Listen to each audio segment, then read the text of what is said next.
आज के जो हमारे गेस्ट हैं वो इंडिया के सबसे पॉपुलर मोटिवेशनल स्पीकर्स में से एक है। Please give an energetic and warm welcome to the one and only Harshvardhan Jain.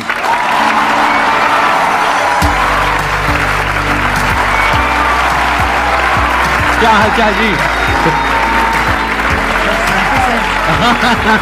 Same to same.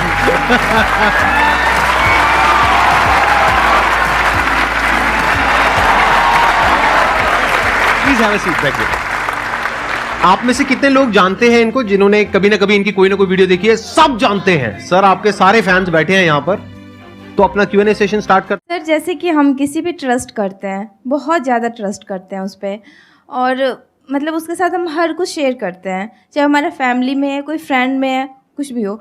जब वो एक बार हमारे ट्रस्ट को हर्ट कर देता है, वो हमें बहुत ही बुरा समझ लेता है और कुछ भी कह सकता है वो कभी भी। तो दोबारा अगर उससे रिलेशन बन रही है, हमारी बातें करनी स्टार्ट हो रही है, सब कुछ हम इग्नोर करके, तो क्या सर दोबारा से उस पर हमें वही ट्रस्ट पहले वाली लानी चाहिए, उसके साथ शेयरिंग करनी चाहिए, या उसके साथ मतलब खुल के हम बातें कर सकते हैं कुछ भी? नेपोलियन हिल से जब जीवन में सबसे बड़ी सीख को लोगों ने कहा ना, एक लाइन में बता दो। नेपोलियन वो व्यक्ति हैं जिन्होंने 25,000 से ज़्यादा लोगों के ऊपर कई वर्षों तक अध्ययन किया, और फिर एक व्यक्ति राजस्थानी मारवाड़ी गया, उन्होंने कहा साहब हमें पूरा ज्ञान नहीं चाहिए, एक लाइन में बता दो, एक लाइन में बता दो। तो उन्होंने पता है क्या बोला? डोंट टेक इट पर्सनली, दिल पे नहीं लेना, दिल पे नहीं लेना, क्योंकि रास्ते में तो स्क्रैच होंगे, हम इमोशनल हैं, हमारे स्क्रैच तो होंगे, लेकिन अगर दो लोगों को अर्धनग्न करके दौड़ाया जाए, एक को तेल लगा के और एक को सूखा, तो मिट्टी ज़्यादा कौन लाएगा? तो तेल लगाना बंद कर दो, यहाँ नहीं, दिल पे तेल लगाना बंद कर दो, हृदय पे लेना बंद कर दो, नहीं तो जैसे ही मार्केट में जाएंगे लोग तो आपको कुछ कहेंगे। तो पहली बात तो दिल पे नहीं लेना, क्योंकि दिल पे लेते लेते तो खत्म ही हो जाएंगे, फिर सबका दिल पे लेते चले जाएंगे। एक बात। दूसरी बात, आप कह रहे दोबारा ट्रस्ट करें कि नहीं करें, सोच समझ के, विचार करके, क्योंकि जिस व्यक्ति ने एक बार ट्रस्ट तोड़ा है तो फिर वहां पर एक सिद्धांत लागू होता है, प्रेम भाव हो सब जीवों से, विश्व के हर जीव से प्रेम हो भाई, करुणा स्रोत बहे दुखियों पे फिर विशेष करुणा बहनी चाहिए। प्रेम भाव हो सब जीवों पे, करुणा स्रोत बहे दुखियों पे, दुर्जन में मध्यस्थ विभो, ये जो दुर्जन है ना उसमें फिर थोड़ा मध्यस्थ विभो उन पे, और गुणी जनों में हर्ष प्रभो। जैसे सर गुणीजन है तो ऑटोमेटिकली हृदय से एक श्रद्धा बहती है। तो प्रेम भाव हो सब जीवों में, गुणी जनों में हर्ष प्रभो, करुणा स्रोत बहे दुखियों पे, दुर्जन में मध्यस्थ विभो।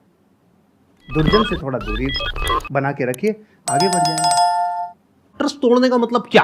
वो छोटा भी हो सकता है, बहुत बड़ा भी हो सकता है। छोटा मतलब क्या कि आपको कहा कि हाँ हम यहाँ पर घूमने के लिए जाएंगे, और एंड टाइम पे उसने कह दिया नहीं जाएंगे, ये भी ट्रस्ट तोड़ना है। और एक है कोई बड़े लेवल पे ट्रस्ट तोड़ना, यानी कि आपकी शादी हो गई है और कोई तीसरी बीच में आ गई है, I am just giving an example. या फिर उसने पैसा आपसे लिया बोल करके कि 15 दिन में दूंगा या दूंगी, और बहुत पैसा आपसे ले लिया जो आपने कहीं से अरेंज करके दिया, उसके बाद में आप उसको फोन कर रहे हो, फोन ही नहीं उठा रहा है 1 महीने तक, 2 महीने तक, एक आध बार ना उठाए तो हो सकता है कोई जेन्युइन प्रॉब्लम हो, बट आपको समझ आ गया उसकी नीयत ही नहीं है पैसे वापस करने की। तो जब आपको समझ आ गया है कि वो इंसान भरोसा करने के लायक नहीं है, तो दोबारा भरोसा क्यों करना है? तब तक जब तक कि उसको एक्चुअल में पश्चाताप नहीं होता है। इंसान बदलता है, ये प्रकृति बदलती है, सब कुछ बदलता है। इस दुनिया में एक ही चीज कांस्टेंट है, दैट इज चेंज। सब कुछ बदलता है। तो हो सकता है वो इंसान आज ट्रस्टवर्दी ना हो, लेकिन 6 महीने बाद या 1 साल बाद वो पूरी तरह से बदल जाए। तो आपको देखना है कि क्या वो उसकी एक गलती थी। गलती किसी से भी हो सकती है, आपसे भी हो सकती है, मेरे से भी हो सकती है, इनसे भी हो सकती है। तब तो ठीक है, उसने पश्चाताप कर लिया और बार बार आपको सॉरी बोल दिया, कर दिया, बात खत्म। बट क्या वो उसकी फितरत है? क्या वो दुर्जन है? जैसे इन्होंने वर्ड यूज किया, दूरजन, मतलब कि ऐसे जनों से दूरी रहो, दूरी बना करके रखो।